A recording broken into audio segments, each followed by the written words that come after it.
लाखों कारकुनान, नौजवानान, बुज़ुर्ग, हमारी माएँ बहनें सब इस नारे के पीछे, उनके इस नारे को पे लब्बैक का और इमरान खान का भरपूर साथ दिया। इलेक्शन हुए, जनरल इलेक्शन, उसमें गलत फैसले हुए पे यहाँ पे आ गए और हमारे साथ शान बशान खड़े हुए। जिस तरह हम पहले खड़े थे पार्टी के लिए, हमने दिन रात मेहनत की थी और इंशाअल्लाह ये पार्टी हमारे वर्कर्स की है। ये जितने भी हमारे ऊपर नाअहल क़यादत बैठे हैं इंशाअल्लाह ये लोग सारे चले जाएंगे। इमरान खान से और तहरीक इंसाफ से एक उम्मीद है, अगर ये उम्मीद भी ख़त्म हो जाए तो फिर तो अल्लाह हमारा हाफिज़ है। इंशाअल्लाह हम इस पर भरपूर वो स्टैंड भी लेंगे और वर्कर को मुतहिद इमरान खान को वज़ीर-ए-आज़म बनाने का कि इंसाफ होगा। जनरल इलेक्शन हुए, इमरान खान ने नोटिस लिया तो इसके बारे में हमारा इमरान खान से एक मुतालबा है कि खुदारा वो कहने दा स मकसद लो और सर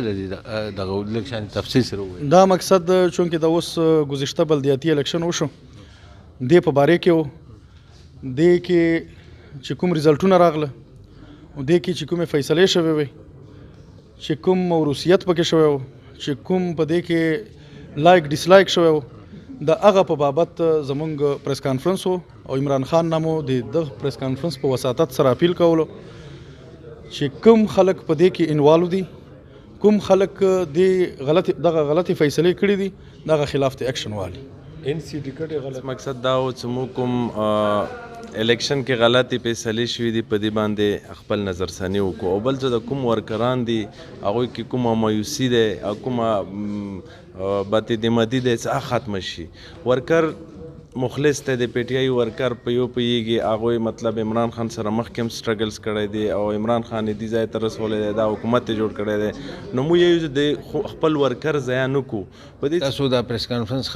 مشرانو خبرې اورېدې دا د تحریک انصاف ورکرانو او چې کوم دا ټکټونو فیصله شوی دی باره کې ته احتجاجاً راغلي چې دا فیصلې غلطې شوي دي. اباسین ټي وي، خالد غني خان، علی جان سره، پیښور.